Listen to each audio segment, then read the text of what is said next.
Good afternoon, YouTube. FlightSimGuy here, and I wanted to take a moment to share some of my time-wasting activities with you. I was on the computer a couple days ago, and I figured, you know what? Let me fire up VatSpy. That's the Vatsim client, and I noticed there was a ton of traffic going on around Orlando. And I don't think it was a formal flying. I didn't see anything announced on the Vatsim homepage, but there was lots of planes flying around. So I figured, let's have some fun.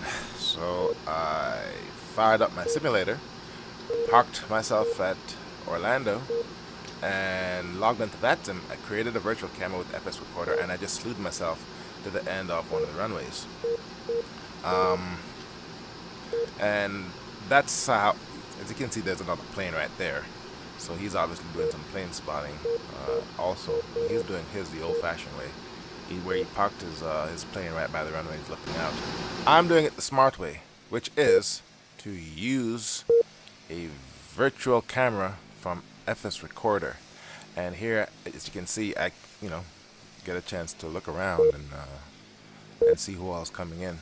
Now, talking about plane spotting, first of all, the beeping that you're hearing in the video, or that you heard earlier, that was vPilot model matching, trying to identify the planes that's in the traffic. And it does an okay job, I suppose. What I find very interesting is, I'm guessing if it doesn't find the right plane it needs with regards to it being a jet, it just says it's a CRJ 700. More than half the planes that I saw tonight was a CRJ 700. Let's see. Let's look at this guy here. He's coming into land, and yeah, that's an okay landing. So, anyway, for as far as hobbies go, plane spotting, I did some research online. Let's see here, and it's funny when they talk about plane spotting. They say, well, for a lot of aviation enthusiasts, they like to find a spot at the airport with their binoculars and their notepad and their camcorder or whatnot, and they try to identify aircrafts. And the challenge trying to figure out what's a Boeing, what's an Airbus, and trying to find older planes that are harder to find, like the four engines and whatnot, and stuff like that. For me, plane spotting is all about how people land, and that's the only thing you can really get out of Vatsim is watching how people land. And it's funny. If you don't sim with others and you sim by yourself, eventually you settle into a routine, and your landing is what you consider normal. Well, it takes it's a good opportunity to take a moment to look at how other people are landing. For example, this gentleman here. Here he is coming in, doing his thing. High T-tail, two engines in the back, CRJ 700, why not? And this night, there was a whole bunch of other planes out there. There were Cessna 170, there was a Piper Cherokee 128, there was a stock Learjet, a bunch of PMDG stuff. Anyhow, it was funny watching some of these guys come into land, and that CRJ, he should be coming in pretty close. There he is right there. And this guy looks like he's flying a space shuttle. There's my Piper 128. There he is. Yeah, he looks like he's flying a space shuttle, coming in really, really high. And I shouldn't be the one to talk, because that's how I do all my flights. There he goes.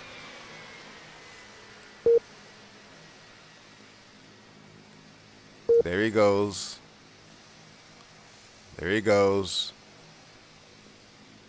That ground effect hit him right here.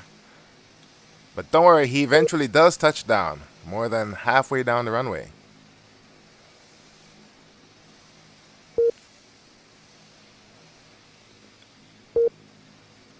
Right about there. Okay, so yeah,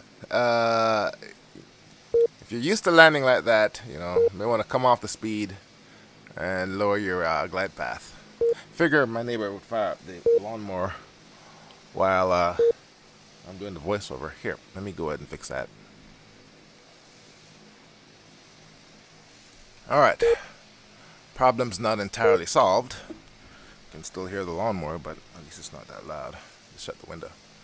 Anyway, as I was saying, yeah, come on to Vatsim to see how other people land. And, it allows you to put some context into your own skills as a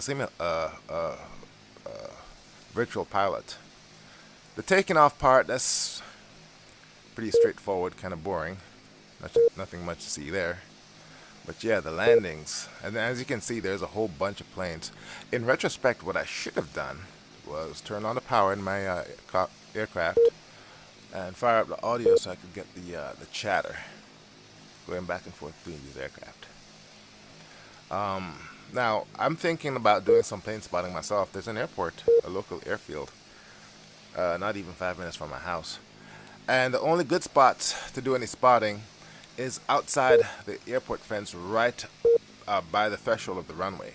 There's a little spot right there where the maintenance folks can drive up and go in to do any work on the ILS and whatnot. My only fear is I park myself there with my camcorder on the tripod and the binoculars and my scanner, watching planes, because the planes, they fly right over you just before they touch down. My fear is someone's gonna see what I'm doing, think I'm some sort of terrorist, call the cops, and I'm a black guy, and you know how that goes. So they'll show up, and next thing you know, I'm dead. So I'm a little bit hesitant to do that, but I do have all the equipment. I got a scanner, binoculars, camcorder, and whatnot. So that'd be the ideal spot to do some spotting, right short of the runway. And in my case, these are all small general aviation aircraft.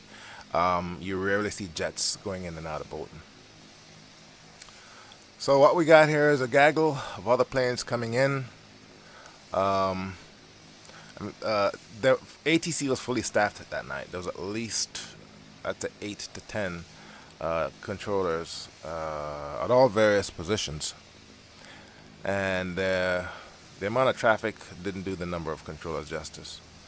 So, okay, what do we got here?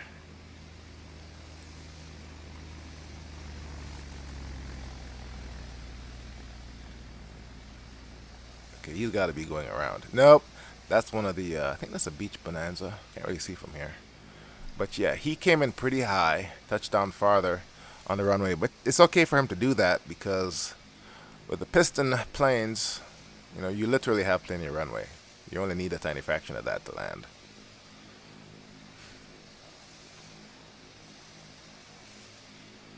And what we got here?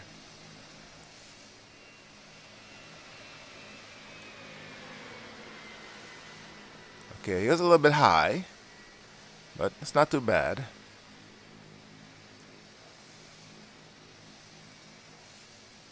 Actually, it was very high.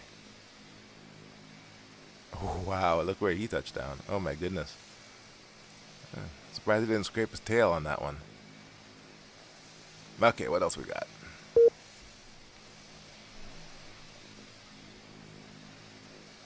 By the way, the whole time I was there, that guy in his plane sitting off to my left, the left corner of the screen, he was sitting there the whole time. Too bad he doesn't know about FSRecorder. Oh, one more thing. What I did when I placed my camera, I made a virtual camera, parked it in a tower, and made it one of the cameras you can scroll through when you change your views. And then when it was selected, I simply used the eye movement keys to slew my camera. That guy's doing a go around, obviously. Slew my camera from the tower to the foot of the runway. You don't have to do that. The latest version of FSRecorder, you can place your camera anywhere in the world using GPS coordinates, longitude and latitude. So let's say you did a flight where you are barnstorming the Grand Canyon. Okay, let's take a look at this guy's landing. Oh, perfect. That's how you're supposed to do a landing, folks. Anyhow, let's say you did a video of barnstorming the Grand Canyon like me and Belgio, what we did, where you went in at one point, you flew through the canyon, came out at the other point and landed. What you can do is record the entire flight with FSRecorder, and then, before you do the playback, fire up skyvector.com or fire up Google Earth or whatever, and identify points within the canyon that you knew you flew past by. and then create those virtual cameras one by one and enter in the GPS coordinates of where you want to put the camera. Then replay the flight and record the video of the aircraft or aircrafts going by on each camera. And the good thing about FSRecorder is it has a control window, which is like a high-speed scrubber. You can move the video back and forth to wherever you want it. So you can create as many cameras as you want as long as you have the longitude and latitude coordinates. In my case, all I had to do was go into Google Earth, figure out where the GPS coordinates were for the foot of this runway, create my virtual camera, enter in the coordinates, and I'm right there.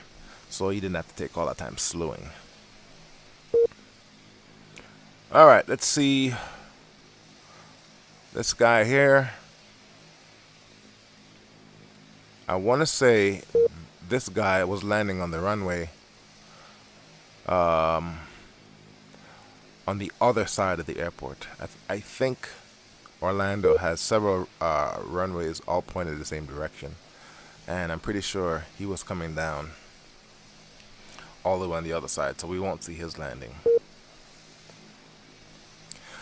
Now the problem with plane spotting in Vatsim is it's a network, and depending on the server you're logged in on, and depending on the server where the other folks are logged in on, there is going to be some lag. In fact, there is a lot of lag.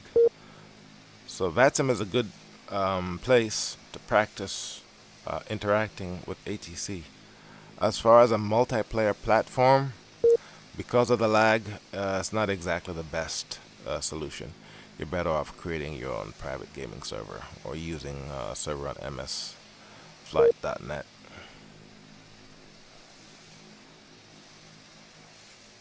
And there is that guy. He's got, I think, yeah, there he is, going down to another runway on the other side. Or maybe there's another airport over there. Who knows?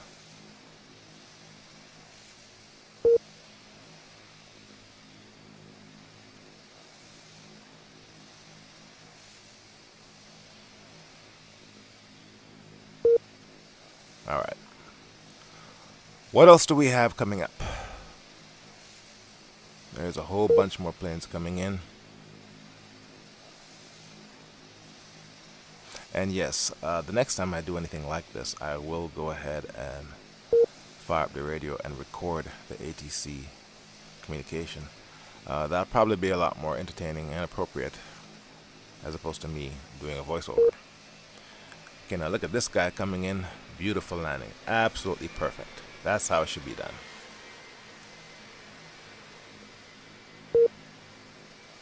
Angle of attack was a little bit high on touchdown, but good job.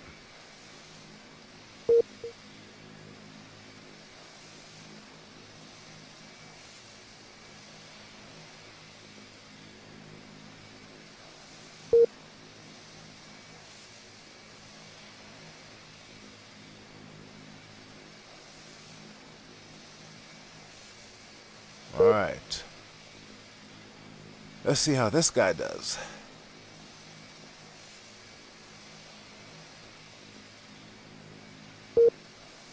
Alright.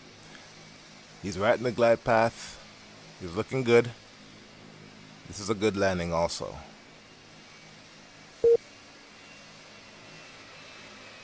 Perfect. Again, another CRJ 700.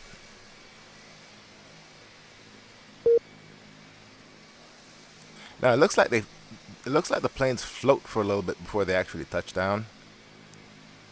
I'm not sure if that's a simulator trying to do its implementation of the ground effect.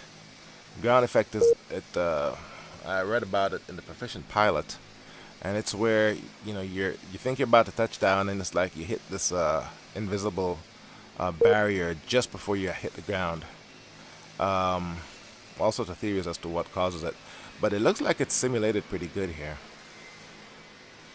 He's a little bit high, but his position on the runway is relatively not too bad for a plane of that size. And there he goes.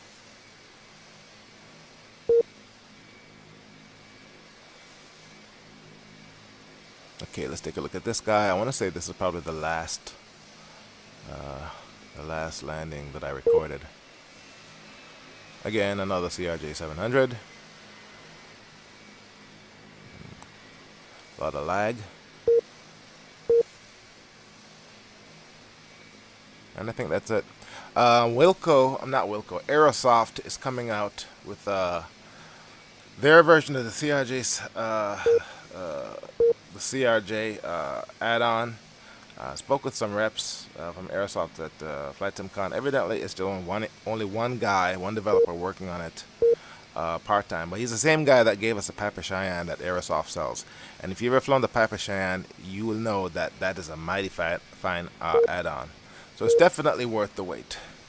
Anyway, looks like my time is coming up. FlightSimGuy here. Thank you very much for watching. See you next time.